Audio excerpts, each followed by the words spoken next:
नवांकुर डिजी lessons में आपका स्वागत है। मैं वासुदेव शर्मा। आज हम नीतिधारा पाठ के अभ्यास कार्य का अध्ययन करेंगे। तो हम देखते हैं पहले नीतिधारा पाठ के जो लघुत्तरीय प्रश्न है वह ये है। पहला प्रश्न है, सच्चे मित्र की क्या पहचान है? तो ये सच्चे मित्र के बारे में इसमें उत्तर है, सच्चा मित्र वही होता है जो हमें विपत्ति के समय साथ दे, अर्थात हमारी मुश्किल में जो साथ दे वही सच्चा मित्र कहलाता है। दूसरा प्रश्न है, अमर बेल का पोषण कैसे होता है? तो अमर बेल एक विशेष प्रकार की पीले रंग की जो बेल होती है जिसमें जड़ नहीं होती और ना ही पत्ते होते हैं, उसके बाद भी वह आगे बढ़ती जाती है, अर्थात ईश्वर के द्वारा वह सिंचित होती है और वह आगे बढ़ती चली जाती है। तीसरा प्रश्न है, रहीम ने बुरे दिनों में चुप रहने की बात क्यों कही है? तो व्यक्ति के अच्छे और बुरे दो प्रकार के दिन आते हैं। तो रहीम जी ने अपने पाठ में पढ़ा था, रहीमन चुप होए बैठिए देख दिनन को फेर, जवनी के दिन आए हैं बनत न लगे देर। तो इसमें यह दिया है कि रहीम जी ने बुरे दिनों में चुप रहने की सलाह इसलिए दी है कि बुरे दिनों में यदि आप किसी से अटकेंगे, मतलब कि बुराई करेंगे, लड़ाई करेंगे, तो उससे आपको हार ही माननी पड़ेगी, अर्थात अच्छे दिनों का इंतजार करना चाहिए। चौथा प्रश्न बनता है, वृंद के अनुसार मूर्ख विद्वान कैसे बन सकता है? तो इसमें ये बताया जाता है कि अभ्यास करने से, बार बार अभ्यास करने से मूर्ख व्यक्ति विद्वान बनता है। तो कवि वृंद जी ने लिखा है, मूर्ख व्यक्ति भी यदि निरंतर अभ्यास करे तो वह विद्वान बन सकता है। अब इस पाठ के लघुत्तरीय की ओर चलते हम। तो ये लघुत्तरीय का पहला प्रश्न है, रहीमन भमरी के भय नदी शराबत मोर से क्या आशा है?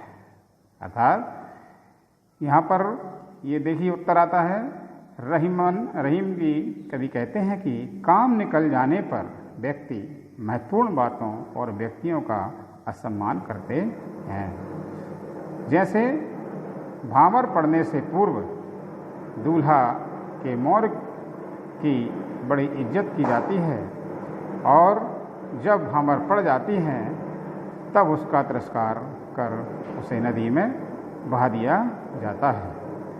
अर्थात कहने का भाव ये है कि व्यक्ति से जब किसी को कार्य पड़ता है तो उसका भाव बदल जाता है और अच्छा रहता है, व्यवहार अच्छा रहता है, और जब कार्य सट जाता है तो व्यक्ति का भाव अलग हो जाता है, अर्थात उसका मिलना जुलना, उसका ढंग अलग हो जाता है, तिरस्कार करने लगता है।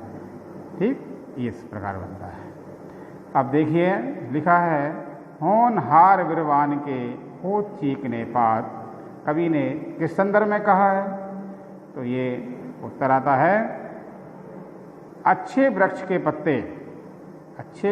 पत्ते प्रारंभ से ही चिकने होते हैं। जिस वृक्ष के पत्ते प्रारंभ से चिकने होते हैं वही वृक्ष कालांतर में भली भांति पल्लवित एवं पुष्पित होता है। अर्थात जो पौधा छोटा होता है उसके पत्ते जब चिकने दिखाई देते हैं, इससे ये सिद्ध होता है कि ये वृक्ष बनेगा, आगे चलकर फलेगा, फूलेगा, है ना। तो उसी प्रकार जो बालक बचपन में अच्छे व्यवहार करता है वह एक दिन महान व्यक्ति बन जाता है। कहा भी गया है कि पूत के पाँव पालने में ही दिखाई दे जाता है। हम देखते हैं इस पाठ का तीसरा प्रश्न है, अधिक परिचय बढ़ाने के विषय में कवि वृंद के क्या विचार हैं? तो यहाँ उत्तर है, अधिक परिचय बढ़ाने को कवि वृंद अच्छा नहीं मानते। उनका अनुभव है कि अधिक परिचय से एक दूसरे के प्रति असम्मान का भाव उत्पन्न होता है। अतः कवि का ये कहना है कि किसी भी बात की अधिकता अच्छी नहीं होती। यदि किसी से अधिक परिचय या अधिक तक रखी जाए तो वह उसमें असम्मान की भावना बन जाती है।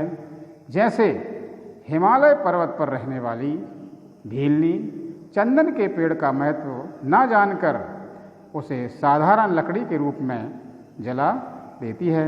अर्थात कहने का भाव ये है कि हिमालय पर्वत पर जो चंदन के वृक्ष हैं, हमारे यहाँ हम चंदन की लकड़ी को घिसकर भगवान को चंदन लगाते हैं, लेकिन वहाँ पर उस क्षेत्र में रहने वाली जो भील जाति की महिलाएं हैं वह भोजन बनाने के लिए उसी लकड़ी को चूल्हे में जला देती हैं। क्यों? क्योंकि वहाँ चंदन के पेड़ की अधिकता है। इस प्रकार वृंद ने ये अधिक परिचय के बारे में बताया कि अधिक परिचय नहीं रखना चाहिए। अब देखिए, अब आते हैं नीति धारा के पाठ के दीर्घ उत्तरीय प्रश्न। दीर्घ उत्तरीय यानी कि बड़े थोड़े से होते हैं और इनकी शब्द सीमा 70 से 75 शब्दों तक जाती है। तो पहला प्रश्न है, कौवे और कोयल की कवि के अनुसार पहचान स्पष्ट करनी है। तो कौवे और कोयल में क्या पहचान होती है बताना है। देखिए उत्तर है, कौवा और कोयल दोनों का वर्ण एवं आकार प्रकार एक जैसा होता है। वर्ण मतलब रंग, उसका रंग एक सा होता है, आकार बनावट सब एक सी दिखाई देती है। लेकिन बसंत ऋतु आने पर दोनों का अंतर सरलता से ज्ञात हो जाता है। कौवा अपनी कर्कश ध्वनि में काँव काँव करता है और बसंत ऋतु में कोयल अपनी मधुर बोली से सबको आकर्षित कर लेती है। इसी प्रकार बोली एवं व्यवहार से दुष्ट और सज्जन लोगों की पहचान की जा सकती है। कहने का भाव ये है कि जब व्यक्ति से बात की जाती है तो उसकी बोली से के द्वारा, है ना, उसके व्यवहार से दुष्ट और सज्जन व्यक्ति की पहचान हो जाती है। अब हम इसका अगला प्रश्न देखते हैं। अगला प्रश्न है, सबल की सब सहायता करते हैं, निर्बल की कोई सहायता नहीं करता। इसको उदाहरण देकर समझाना है। तो हमने ये पढ़ा था पाठ में, है, सबल अर्थात बलवान, बलवान जो होता है उसकी सहायता करने के लिए सभी आगे आते हैं। जिस प्रकार प्रचंड आग, जो जंगल में जो प्रचंड आग लगी होती है यानी बलवान होती है, उसको हवा और बढ़ा देती है अर्थात उसका साथ देती है। किंतु वही हवा दीपक की लौ, क्योंकि हमारे घर में जो दीपक जलाए जाते थे उनकी जो हल्की सी लौ निकलती थी, उस वह कैसी होती है? निर्बल होती है। और वह हवा है जो लौ को क्षण भर में वह हवा बुझा देती है। थोड़ी सी हवा का झोंका जाए तो वो दीपक बुझ जाता है। अर्थात क्या है कि वह निर्बल है। तो अतः यह कहा जा सकता है कि सबल की सभी सहायता करते हैं और निर्बल की कोई सहायता नहीं करता। यहाँ कवि ने इसको स्पष्ट किया है। तो ये हमारे नीति धारा पाठ के प्रश्नोत्तरों का अभ्यास का हमने कार्य किया और आशा है आप सभी को ये प्रश्न समझ में आए होंगे। अब जो है ना, हमें पाठ के साथ साथ अभ्यास कार्य भी देखना होते हैं और प्रश्नों के उत्तर भी याद करने होते हैं। तो हम सब आपसे आशा करते हैं कि आपके लिए इन प्रश्नों के उत्तर समझने में हमारा प्रयास सफल रहा होगा। ठीक है, अगले ऑडियो में हम आपसे पुनः मिलेंगे। तब तक के लिए नमस्कार।